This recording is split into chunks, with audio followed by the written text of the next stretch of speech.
जैसे अयोध्या में प्रभु श्री राम जी के दरबार में चंदा चोरी के बाद भारतीय जनता पार्टी को मुसीबतों ने घेर लिया, एक के बाद एक फजीहत हो रही है, मानो कोई श्राप सा लग गया हो। वैसी ही मुसीबत अब हेमंत सोरेन की सरकार पर आन पड़ी है। यहाँ आस्था के साथ तो कोई खिलवाड़ नहीं हुआ, लेकिन ऐसा लगता है यहाँ छात्रों के आंदोलन की आग ने झारखंड में हेमंत सोरेन की सरकार को कैग के नाम की मुसीबत ने घेर लिया है।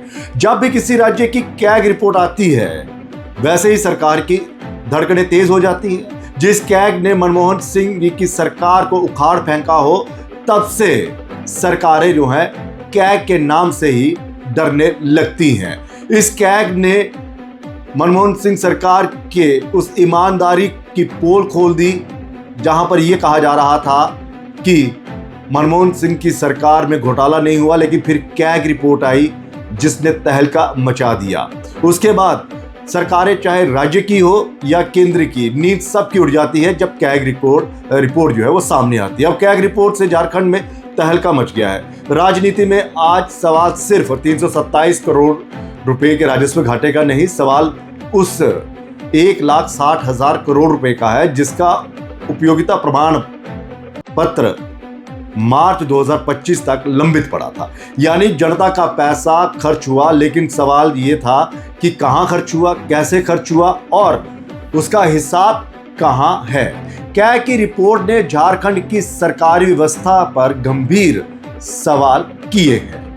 मनरेगा में 50 लाख से ज्यादा काम अधूरे हैं। इन पर 2,633 करोड़ रुपए खर्च हो चुके हैं। मजदूरों को 321 करोड़ रुपए से ज्यादा मजदूरी लंबित है। अब जरा पानी की बात करिए। जिस जल जीवन मिशन का दावा घर घर नल पहुंचाने का है, वहां रिपोर्ट के मुताबिक सिर्फ 55% ग्रामीण घरों तक नल का पानी पहुंच पाया है और करीब 24% गांव ऐसे मिले जहां एक भी घर में नल कनेक्शन नहीं था। तो सवाल सीधा है, सरकार के कागजों में विकास दौड़ रहा है, लेकिन गांव में नल क्यों नहीं है और पानी क्यों नहीं आ रहा, इसका कोई जवाब नहीं है। प्रधानमंत्री आवास योजना में 6.32 लाख परिवार लक्ष्य से बाहर रह गए। सिर्फ आंकड़े नहीं है, ये उस गरीब परिवार का सवाल है जिसके सर पर आज भी पक्की छत नहीं है। और परिवहन विभाग का हाल देखिए, 5 जिलों में 18 साल से कम उम्र के 305 लोगों को गियर वाली बाइक का लाइसेंस जारी कर दिया गया। शराब दुकानदारों से नियम तोड़ने पर 8.35 करोड़ रुपए का जुर्माना तक नहीं वसूला गया। जीएसटी में 343.58 करोड़ रुपए की विसंगतियां सामने आई हैं।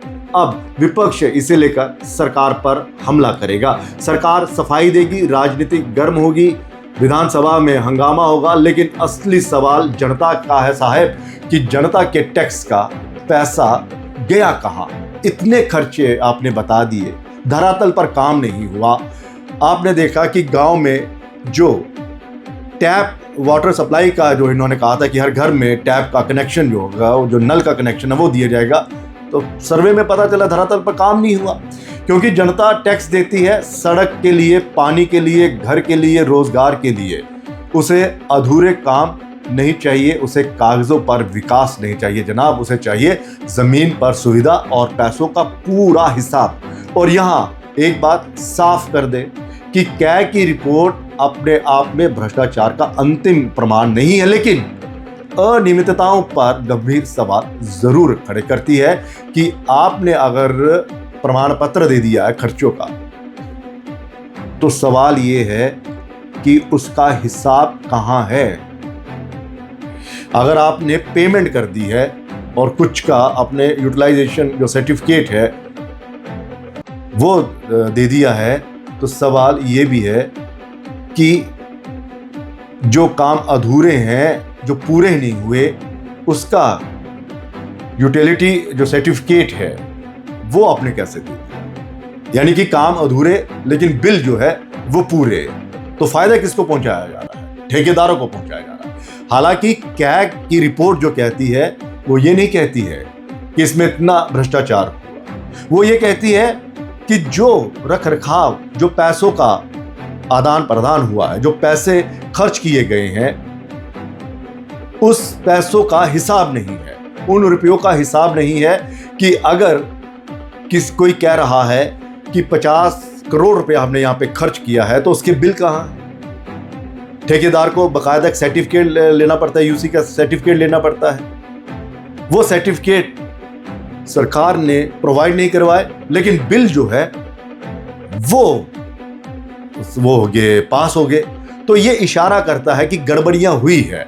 अब हेमंत सोरेन सरकार से सवाल है कि क्या जिम्मेदारी तय होगी, क्या लंबित उपयोगिता प्रमाण पत्रों का पूरा हिसाब जनता के सामने रखा जाएगा, अधूरे मनरेगा कार्यों का पैसा कहां और क्यों अटका, पात्र गरीबों को आवास से वंचित करने वालों पर कार्रवाई होगी, क्योंकि लोकतंत्र में जनता सिर्फ वोट नहीं देती, जनता टैक्स भी देती है, और जब जनता का पैसा खर्च हो तो जनता को जवाब भी चाहिए कि ये पैसा कहां खर्च हुआ है, वरना सवाल उठेगा सरकार चल रही है या सिर्फ सरकारी फाइलें। तो सरकारी फाइलों में सरकार खूब विकास कर रही है, ठेकेदारों को भी पेमेंट हो गई है, और जो यूसी जो प्रमाण पत्र थे वो जमा नहीं हुए, यानी कि ठेकेदारों को नहीं मिले। तो सवाल यह है कि जब वो प्रमाण पत्र मिले ही नहीं तो फिर पेमेंट कैसे होगी, और 1.60 लाख करोड़ का अनियमितताओं का ये खेल जो है वो क्या साबित कर रहा है। क्या इसमें कोई भ्रष्टाचार की बू आ रही है जो आने वाले वक्त में हेमंत सोरेन की सरकार के लिए मुसीबत पैदा करेगी। पहले ही 347 या फिर 367 करोड़ रुपए के राजस्व घाटे की बात हो रही है, और उस पर ये जो बम फोड़ा गया है, वो क्या सोरेन सरकार इसका हिसाब दे पाएगी। हालांकि उस कैग रिपोर्ट को देखिए, जब मनमोहन सरकार आई थी, सेकंड टेन्योर चल रहा था, कैग के धमाके हुए, 2G, वो जी, ये जी, सबके सब जी सामने आ गए थे, और फिर सरकार जो थी वो उसकी रुखसत हो गई। तो क्या हेमंत सोरेन उस परिस्थितियों को संभाल लेंगे? अगर इसका हिसाब मांगा गया तो हिसाब मिलेगा। फिलहाल इतना ही, इजाजत दीजिए। आपको ये खबर कैसी लगी, क्योंकि छात्र का आंदोलन चल रहा है और हेमंत सरकार जो है वो बातचीत के लिए तो तैयार है, लेकिन शर्तें मानने के लिए तैयार नहीं है। तो क्या इसे छात्रों की आह कहेंगे? फिलहाल इजाजत दीजिए, नमस्कार। आपको ये खबर कैसी लगी कमेंट करिएगा, और साथ ही साथ रेडियो संवाद को लाइक करिए, सब्सक्राइब करिए, और जो एक बटन है बेल वाला वो दबा दीजिए ताकि नोटिफिकेशन आपके पास आती रहे। फिलहाल इजाजत दीजिए, नमस्कार।